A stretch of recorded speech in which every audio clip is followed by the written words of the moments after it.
This is the HUAWEI P50 Pro. And if you didn't know, it's a victim of American sanctions, meaning Huawei is not allowed to ship it anywhere in the world with Google and Play Store. Well, and because it's a Chinese phone, it also doesn't ship with YouTube and Facebook and Instagram and the lot. That is kind of unfortunate. Ever since that happened, Huawei phones were pretty much wiped from most non-Chinese consumers' memories because, well, we kind of need Google in our lives. Now, there are definitely workarounds to this, and some people feel that these phones are good enough to justify that, but when you can get similar Android phones without any trouble for the same money, is it actually worth it? Well, there are plenty of super easy workarounds to deal with. I actually took this as a chance to detach myself from all the Western sites I'm so used to constantly using and only limit myself to platforms available as if I was living in China. And answer the question, can I live without Google? To find out, I lived with the HUAWEI P50 Pro like I was in China for a week. Time for some setup.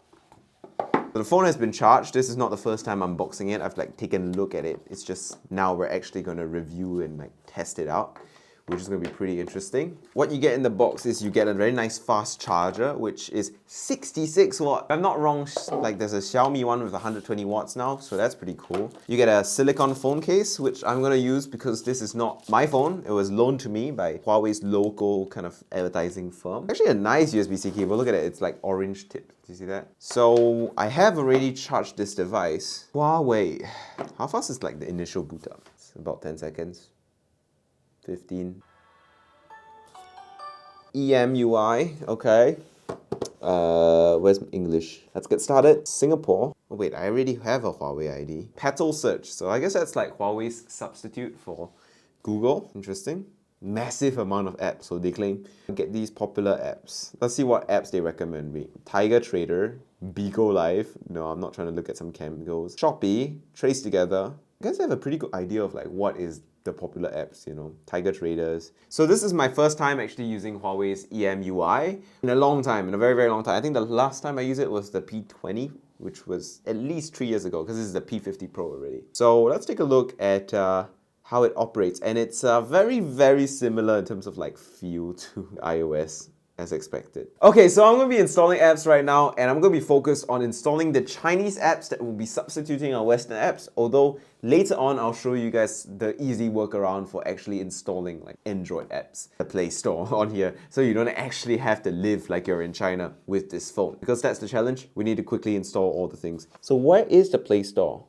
Is it on Petal Search? Could be. Let's see. I like that Petal Search has everything in one place. Okay, so right now we're at EMUI, which is the software skin on Android that Huawei is using. They are kind of diverging from Android a little bit because you're not using a Google account, you have to use a Petal account, which is fair because they can't do Google, but it is pretty nice to see. Now, I'm not the biggest fan of this. The skin is pretty heavy. There's a lot of design added on, but if you're coming from iOS or if you're looking for an iOS-like experience, you can see that there's a heavy inspiration here and that, it's very similar to that. And being someone that currently runs an iPhone as a daily driver, it's not a big deal. So while EMUI is actually pretty nice, the one big thing I just noticed is just how many ads there are. I think they're trying to show you that you can actually install these apps that you're used to from the Play Store very easily just by hitting the download button. I really don't want you to put banners of random games that I will never consider playing on my home screen, especially when it's a brand new phone. I'm never gonna play Lords Mobile. I'm never gonna play Jade Dynasty or Ragnarok X. Maybe I'll play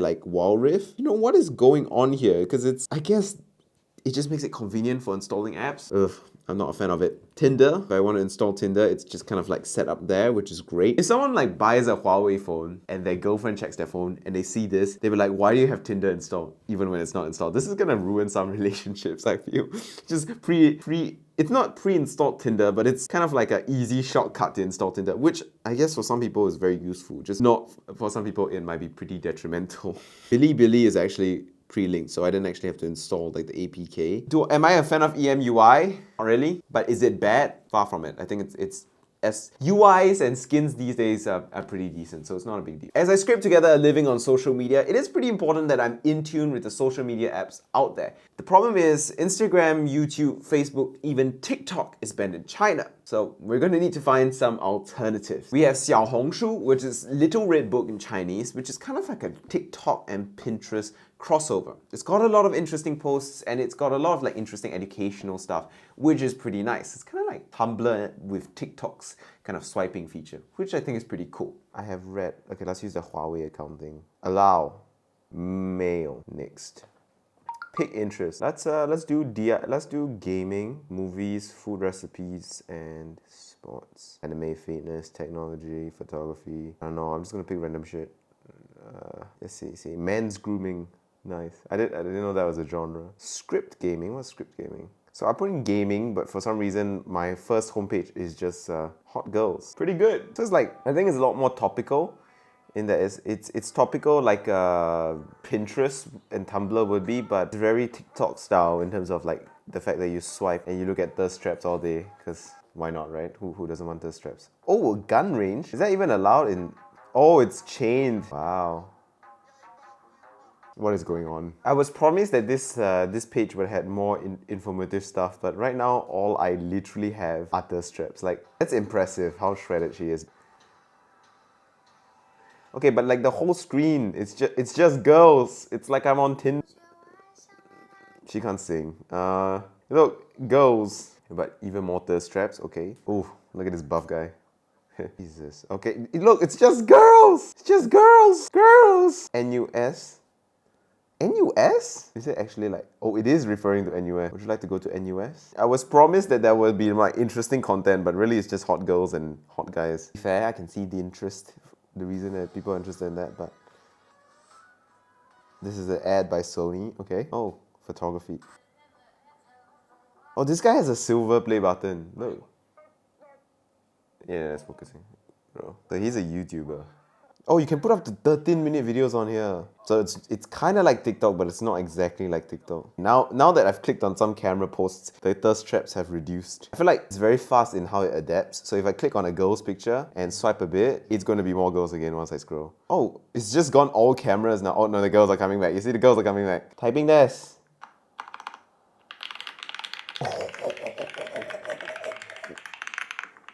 I just found my favorite keyboard.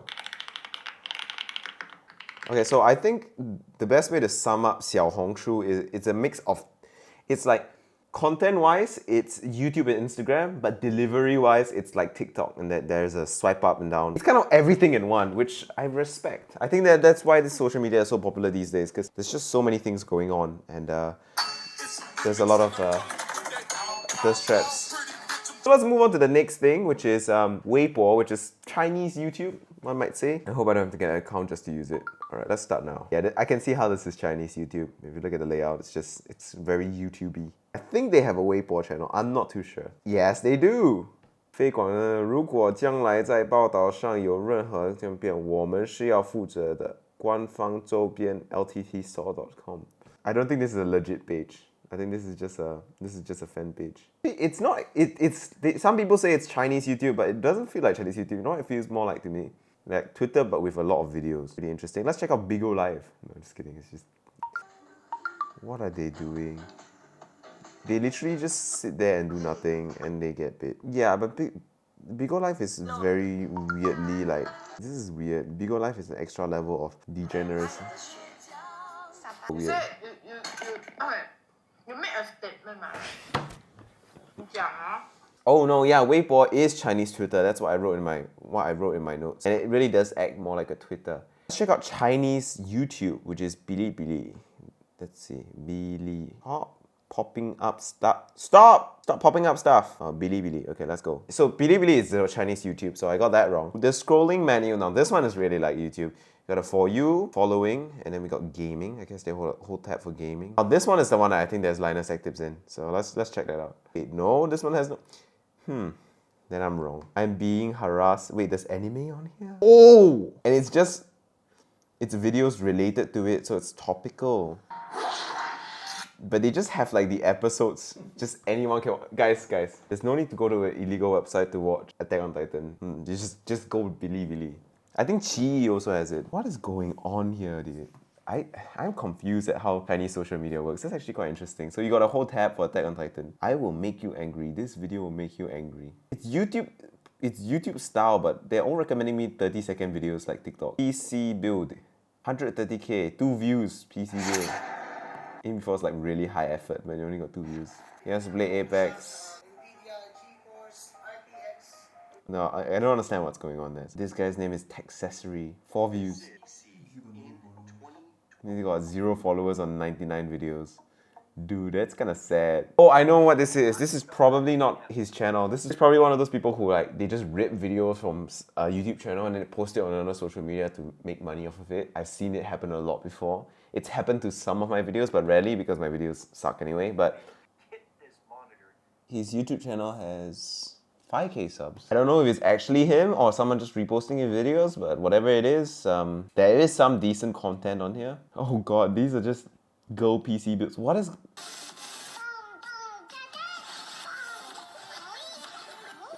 Isn't this supposed to be a PC build tutorial? Oh, it is! They just have to put in the model dancing before they do. I think I've seen these videos on YouTube before. They just get a Go and then the Go builds the PCs. Proper installation, yeah. Yes, gotta take off your clothes just to build a PC. Nice, 980 SSD, XPG RAM. Okay, 2 SSD. That's 3 SSDs. Okay, that's excessive. 32 gigs of RAM. Oh, could be 64, I didn't see. Got your all-in-one water cooler from Deepcool. ROG Thor. That's kind of satisfying. But I've seen it on YouTube before though, so I guess this is for the Chinese audience. It's just flooded when you search PC. What is this thumbnail? Yes, people totally click on this to watch the PC build, you know. Maybe I think that's the solution, guys, for my lack of views. I just go and hire a couple of models, I write the script, and I get the people to do the presentation for me. Just someone really attractive. Okay, but whatever. So that's Bilibili, which is Chinese YouTube. And then there's also Chinese TikTok, which is called Douyin. No, I can't find it. But basically, Douyin is just Chinese TikTok. It's like everything on TikTok, but Chinese. So you've got your 5-minute movie summaries, you've got your memes, you've got your plenty of thirst traps. So same shit, I don't really need to show you that. And yeah, that is Chinese social media. What do I think about it? I mean, I actually think that in terms of app design, a lot of the Chinese social media apps have very interesting design choices in terms of the UI and layout. And I mean, TikTok came from China and TikTok has done an excellent job at doing great retention numbers, great viewership numbers, great, just being very successful. So they clearly know what they're doing when it comes to designing a solid social media app here. In terms of content, maybe I just haven't spent enough time on it to really see the good stuff. Its social media stuff is trash no matter where you are in the world. I think that's the only fair thing to say about it. It's going to be 70% thirst traps and 30% other stuff, and out of the 30%, only like 5% are actually good things. Will I be starting uploads on Bilibili and no, I won't. I just won't.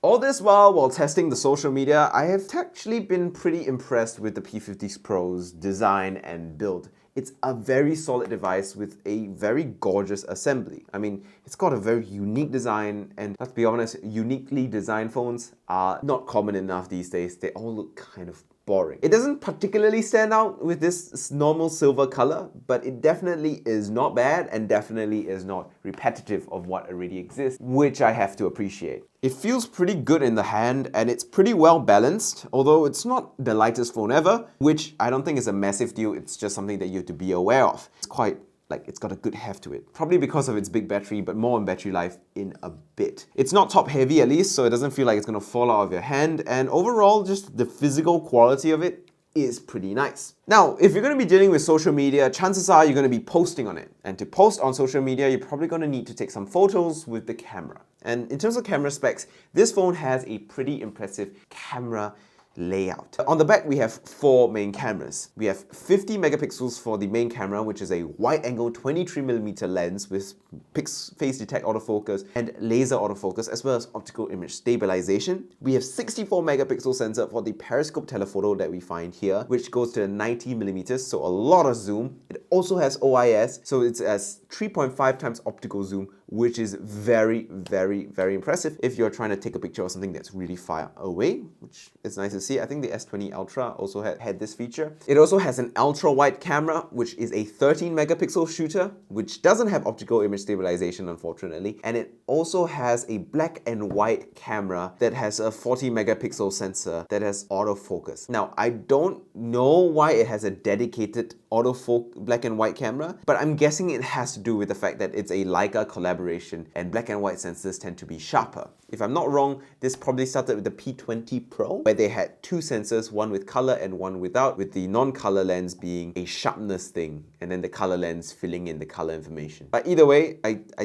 don't know exactly what it's for, but we're going to test the camera out now, because those specs are very impressive and I want to see how it performs in real life. So after messing around and testing the camera on the P50 Pro for a bit, here's what I think. I think that it's definitely good and competitive with the high-end competition, but it's definitely not the best. Sharpness is definitely a strong suit with so many megapixels. It's quite impossible to not get a very detailed image, and you do get that on here. Even though it has so many megapixels, it still manages to do pretty decent low light photos as well, and that's a big plus because, well, a lot of the times, especially with clubs opening, low light performance is very, very important. So it's good that it has that. Even the periscope telephoto lens that has a lot of zoom, which is extremely helpful for certain situations, by the way, looks pretty good in still mode. But when it comes down to video mode, it's good on the main wide camera and the ultra wide camera. But if you're trying to do video with the telephoto lens, don't, because it doesn't really look that good. And it can do up to 4K 30, by the way. I really wish they had 4K 60 on here, but I think most people don't really care about 4K 60, so it's fair that they didn't include it. The selfie camera is also very good with plenty of megapixels. It's very sharp, very detailed, which is nice. I do find that, as with most Chinese-made phones, and actually increasingly with all Android phones these days, it's got an excessive skin smoothening, skin softening filter that I just dislike because my skin's already very smooth and very nice. Thank you very much. It's one of the few redeeming factors of my face. I don't need the unnatural smoothening that a phone camera will do, especially one like the P50 Pro. And now I understand having it on by default. I actually don't blame Huawei for doing this because everyone's doing it these days. I just hope that Huawei could give me an option to completely turn it off, because no matter what I do, I can't seem to get it completely off because my skin is smooth. So when you smoothen it some more, it looks unnaturally smooth no matter how low the setting is. So, you know, that is the nature of the market and that is the nature of smartphones these days, but it's very frustrating that I cannot shut that down. Also, the colors on here definitely lose out quite a bit to the iPhones of the world,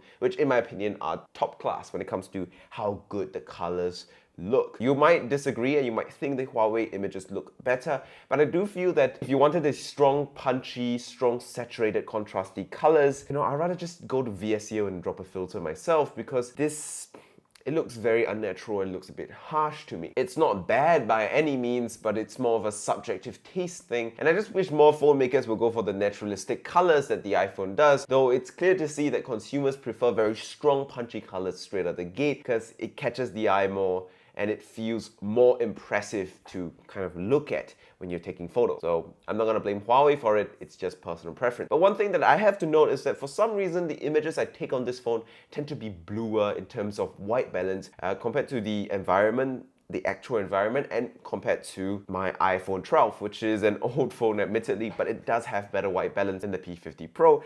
Like the images come out a bit blue, which I'm not a big fan of, a little bit unnatural for someone who is as obsessed with color accuracy as I am. As for using this phone for media consumption needs, it's also a great device. It's got the Snapdragon 888 5G chip, which is a little older, but still plenty of powerful with 8 gigs of RAM and 256 gigs of storage. So if I'm not wrong, other storage and RAM options are available. Games, even intensive ones like Teamfight Tactics Mobile, run pretty smoothly, and while it does get hot, it's still definitely reasonable. The speakers are okay on here.